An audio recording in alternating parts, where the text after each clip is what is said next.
Ang sapatero sa kanto. Sa isang mataong kalsada ng Maynila, may isang matandang lalaki na araw-araw ay nakaupo sa ilalim ng lumang tolda.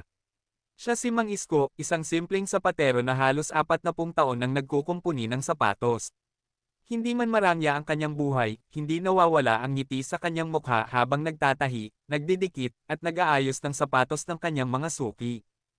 Isang araw ng tag-ulan, may napansin siyang batang lalaki na palaging dumaraan sa tapat ng kanyang pwesto.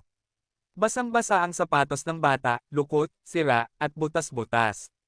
Pero higit pa roon, napansin ni Mang Isko ang gutom sa mga mata ng bata, hindi gutom sa pagkain, kundi gutom sa pag-aaruga, pag-asa, at pagkakataon.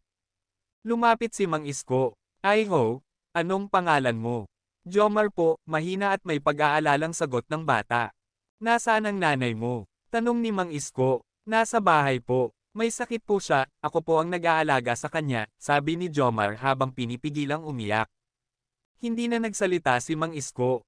Kinuha niya ang sirang sapatos ng bata at buong malasakit na inayos ito.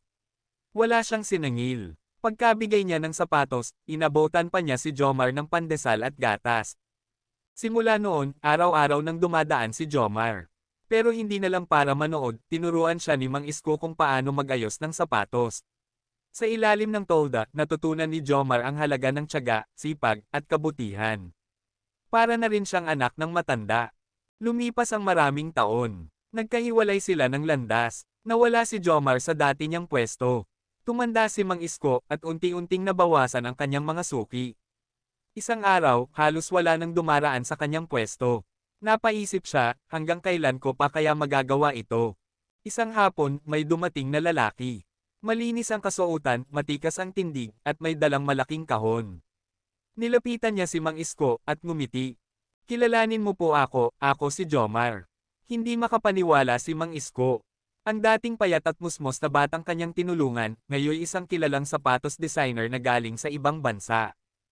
"Dahil po sa inyo, natuto akong mangarap. Tinuruan ninyo akong maging masipag, maging matapat, at higit sa lahat, maging mabuting tao. Kaya heto po, gusto ko kayong bigyan ng sarili ninyong tindahan." Napaluha si Mang Isko. Hindi niya akalaing ang simpleng kabutihang ipinamalas niya noon ay babalik sa kanya ng daan-daan pa ang halaga. Aral ng kwento. Hindi kailanman hadlang ang kahirapan para makatulong. Sa simpleng kabutihan, pwede tayong maging liwanag sa dilim ng iba. Dahil minsan, ang pinakamaliit na tulong ang siyang nagbubukas ng pinakamalaking pagbabago sa buhay ng isang tao.